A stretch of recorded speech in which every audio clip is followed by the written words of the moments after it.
ಕಪ್ಪು ಕಲ್ಲಿನ ಕೋರೆಯ ಗುಂಡಿಗೆ ಬಿದ್ದು ಬಾಲಕ ಸೇರಿದಂತೆ ಇಬ್ಬರು ದಾರುಣವಾಗಿ ಮೃತಪಟ್ಟ ಘಟನೆ ಬಂಟ್ವಾಳ ನಗರದ ಪೊಲೀಸ್ ಠಾಣಾ ವ್ಯಾಪ್ತಿಯ ನರಿಕೊಂಬು ಎಂಬಲ್ಲಿ ನಡೆದಿದೆ.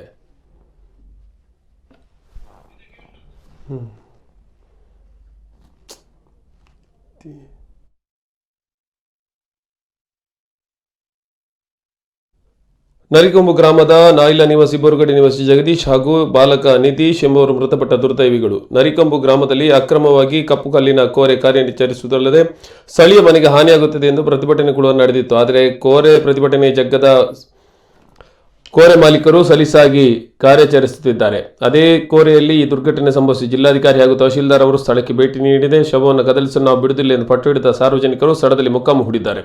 ಅನಧಿಕೃತ ಕೋರೆ ಎಂದು ನಾವು ಪ್ರತಿಭಟನೆ ನಡೆಸಿದರೂ ಇಲಾಖೆ ಮೌನವಾಗಿದ್ದ ಪರಿಣಾಮವಾಗಿ ಇಂತಹ ದುರ್ಘಟನೆ ಕಾರಣವಾಗಿದೆ ಎಂದು ಸ್ಥಳದಲ್ಲಿ ಜಮಾಯಿಸಿದ ಸ್ಥಳೀಯರ ಆಕ್ರೋಶಭರಿತ ಮಾತುಗಳು. ಬಂಟ್ವಾಳ ನಗರ ಠಾಣಾ ಪೊಲೀಸರು ಪ್ರತಿಭಟನಾ ನಿರತರನ್ನು ಸಮಾಧಾನಿಸುವ ಪ್ರಯತ್ನವನ್ನು ಮಾಡಿದ್ದಾರೆ. ಬಳಿಕ ಪ್ರಕರಣವನ್ನು ದಾಖಲಿಸಿಕೊಂಡಿದ್ದಾರೆ.